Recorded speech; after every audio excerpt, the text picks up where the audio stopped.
Hello, my name is Grady Sharpio. I'm the Student Communications Coordinator at the Global and Community Health Office. And so that's me. I'm here with Maria. So could you please introduce yourself for everybody? Hi everyone. My name is Nunez Magana. I'm a UCSC graduate student who also major in Global and Community Health Wellbeing in UCSC. Why did you choose Global and Community Health?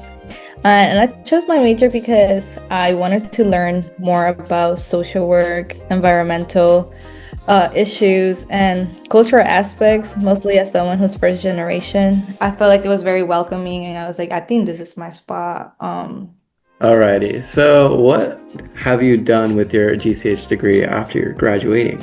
I worked through the foster system, and I have been able to see how social determinants of health, or the social determinants in general, have impacted the youth, where it affects them in various ways in life, and you just get to see everything you research and learn. You see it literally vividly in front of you, and how these kids are being impacted, how they lack so many important stuff like education, health-wise, health, mental health, so many factors. In your GCH 190 task force class, what health issue did you guys focus on? So we focused on the educational pathways, workforce opportunities, and health-related careers and farm worker communities. My chapter, exactly my group, we focused mainly on the promotora story, basically community health worker stories. Community health workers can also be called promotoras. So I know we were working along CCA with community health workers down in Watsonville area and Salinas area. And we received training through them, which was very great and very, to this day, very grateful.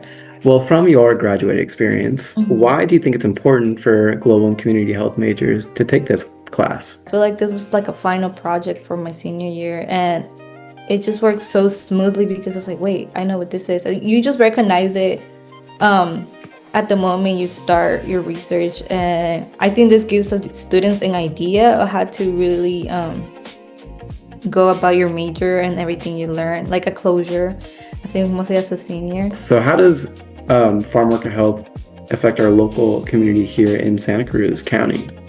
Oh, I think it's very important, mostly because Watsonville and Salinas have, I think,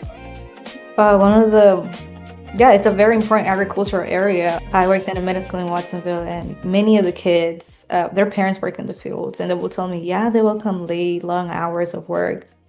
Really get to see my parents. And even when I worked, when I was doing my training through my promotora training, and also through Campo Sano, I got to see how important they are and how important it is anywhere. I mean, you talked about what you guys did to help educate people about farm worker health, but what impact did your task force class have on our community here in Santa Cruz? QCSC being so close and being able to advocate for them and represent them is very important for our local community.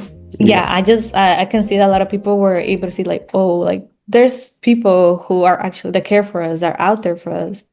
And we were able to make those connections and trust with the farm worker community in Watsonville, Salinas, and Santa Cruz. Our wrap-up question here is, do you have a favorite memory from your task force class? Let's see. I think there was so many, but I think one that stood close to me was when everybody did their presentations at the end of the class, and we were able to see everybody's finished work. And everybody came also dressed up nicely, because we were like, okay, it's a presentation, it's the end of our class.